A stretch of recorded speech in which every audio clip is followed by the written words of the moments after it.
All right, so if you are an income-seeking investor, I hope that you are ready for this because you're not gonna like what I'm about to tell you. This video, I'm gonna show you step by step what would be your life for the past 10 years if you would have retired on covered call ETF versus investing in a much better approach. What's going to cost you? Well, if you selected the covered call ETF over the past 10 years, it cost you more than $300,000. So even if you're 75 today, chances are you're going to hit 85, 90, maybe 95. So even over 10 years, this strategy is a concern for you. And I'm pretty sure that your spouse, your children, or your grandchildren could use that extra $300,000 if you decide to select something different. So to make the comparison today, we're going to look at ZWB.TO, which is a covered call done by BMO on the Canadian banks. So you can see here the top holdings. We have an equally weighted portion across CIBC, National Bank, Royal Bank, BMO, Scotiabank, and TD, along with their actual equal weight bank ETF, ZEB.TO.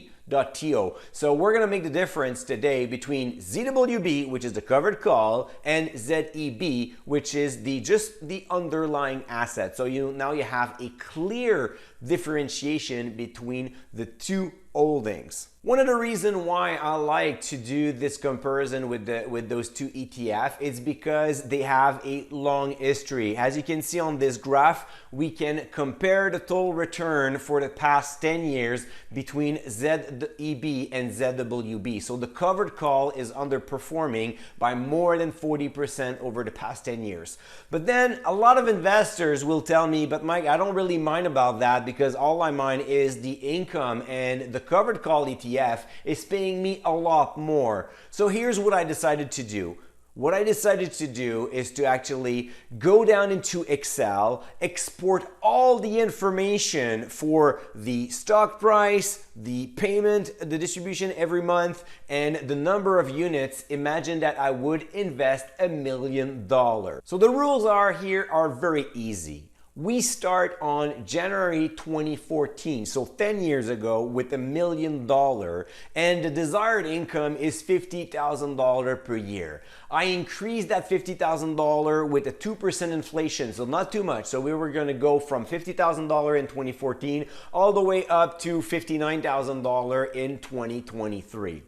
Every year, I look at how much the $1 million generated in income, and then what I did is if I'm in surplus, so if I generate more income than I wanted to have, I'm using the extra money to buy more units, and it will happen with ZWB. So the covered call ETF, every year we're going to buy more units, and at the end of the process, I look at the portfolio value plus the cash on hand where I'm about to invest in January of 2024. So what I did is every January, the first day of the training, I look at the opening price and I'm buying or selling units depending if I have extra money or not in my account.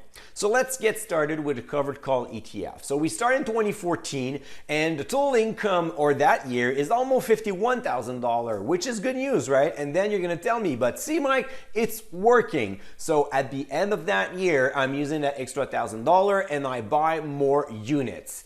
The following year, same thing happens, and as the desired income increase, the total income actually increase even faster because I'm buying more and more units. As you can see on this graph, it's always going up, which seems to be very interesting, and as an investor, it's great because you're getting a good yield. You cover for your retirement income, and 10 years later down the road, your portfolio value is now worth $1.2 million.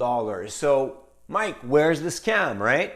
So what I did is I actually did the exact same thing with ZEB, which is just holding equally weighted ETF for all banks.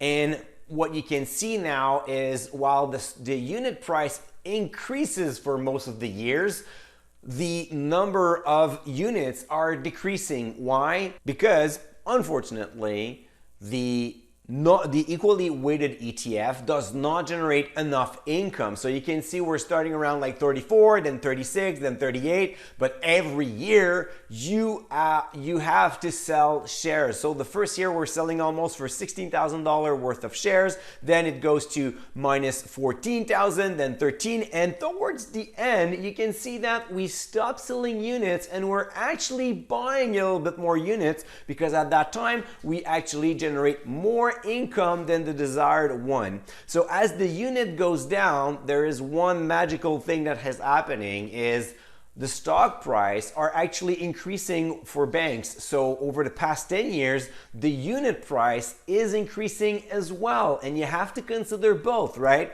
So on January of 2024, you now have $1.5 million instead of 1.2. So here's the big difference of like $336,000 between investing in covered call ETF versus investing in just the regular asset. So for the span of 10 years, now you could have spent a lot more in your budget. So what I did is I did some calculation and see what would be the maximum desired income to always maintain that value of $1 million.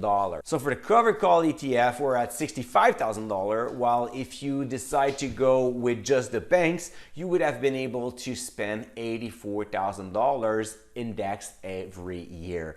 So if you do not want to leave more money to your heirs or to your estate, you could as well just spend $19,000 more every single year. Why is there such a huge difference between the covered call ETF and the underlying asset? It's quite simple. First, you have fees, and second thing, you have also the strategy that is there. So when the stock price goes up too fast, the covered call will be exercised, and then yes, you're gonna buy back the shares and you made some money by selling the options, but in the meantime, if the stock price went up by another 10% above the option price that you put, well, then too bad for you. The other person just exercised their option, they bought a stock at a cheaper price, and they just benefited from the added value. That explains why it's always best to bet on the stock instead of betting on the covered call ETF. So now you're gonna ask me, but Mike, what's the solution? Now I know that covered call ETF is actually costing me a lot of money. Well, the solution is to focus on dividend growth instead of dividend yield.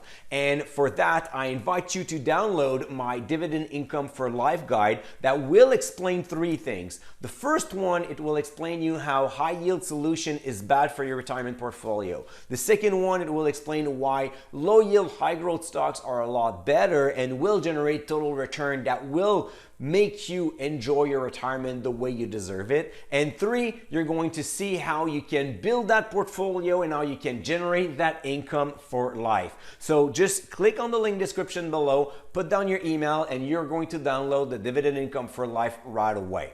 If you have any questions about that, just hit the comment section, give me a thumbs up, let me know what you think about this strategy. Let me know if you have any questions about covered calls. I'm happy to help. I have all the Excel spreadsheet on my side to help you out and tell you what exactly happened with those calculations. And don't forget to subscribe to the channel to not miss my next video on next Thursday. And until in the meantime, don't forget to stay invested.